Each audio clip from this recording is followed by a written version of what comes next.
And now, to share insights on the vital role of civil society and communities within the Global Fund Partnership, it is my singular pleasure to introduce Mr. Vitaly Djuma, member of the Global Fund Board, representing developed country NGOs, and also speaking on behalf of the communities and developing country NGO delegations.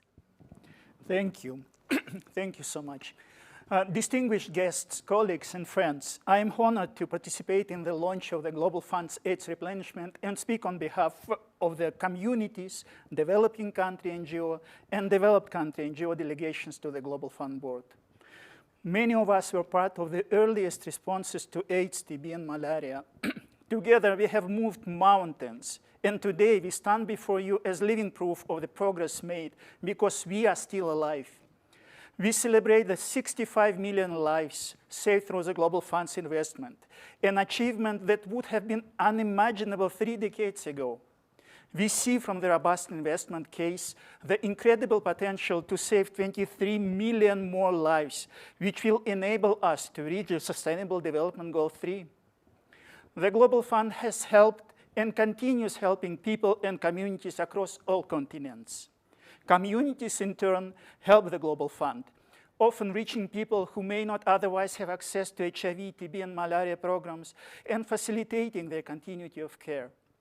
Communities and civil society are experts, and we do contribute to our collective success at all stages and levels, from program design to implementation to monitoring and oversight.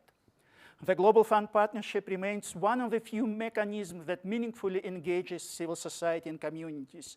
It is a true partnership that we cherish because of its effectiveness. The Global Fund Partnership demonstrates how our collective actions, collaboration across sectors and disease areas, and the meaningful participation of civil society and communities set us up to win.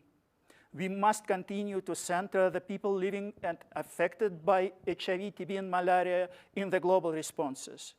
We urge you to enable the Global Fund to continue to support community-led approaches, to build sustainable health systems, and to drive tangible health outcomes. While we celebrate the transformative gains, we cannot pretend that our work is done. We set out to end HIV, TB, and malaria, not to slow or contain them, but to end these diseases.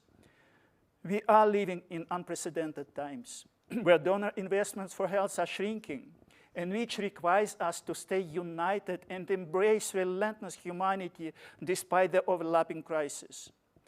We are confronted with urgent dilemmas of delivering proven life-saving prevention, diagnosis, treatment, and care for HIV, TB, and malaria, and overall health for people's survival, while weighing investments in technological advancements for the future.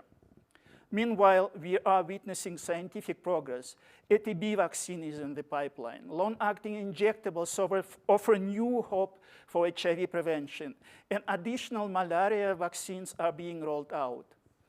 Investment in enabling environments, human rights, gender equality, and integrated, inclusive, community-friendly health services are also proving antidotes to stigma, discrimination, and criminalization that fuel these diseases. However, progress without action is just potential, and action requires investment, and it requires your investment and commitment. We need this because we have unfinished business.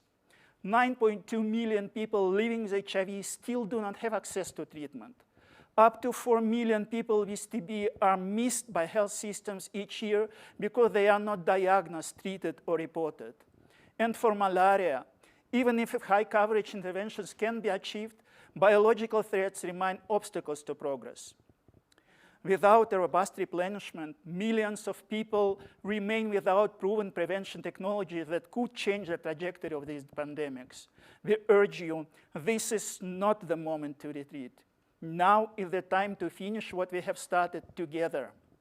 We call upon donors, national governments, and the private sector to step up, not step back, because we are so close to ending HIV, TB, and malaria by 2030 as a public health threat.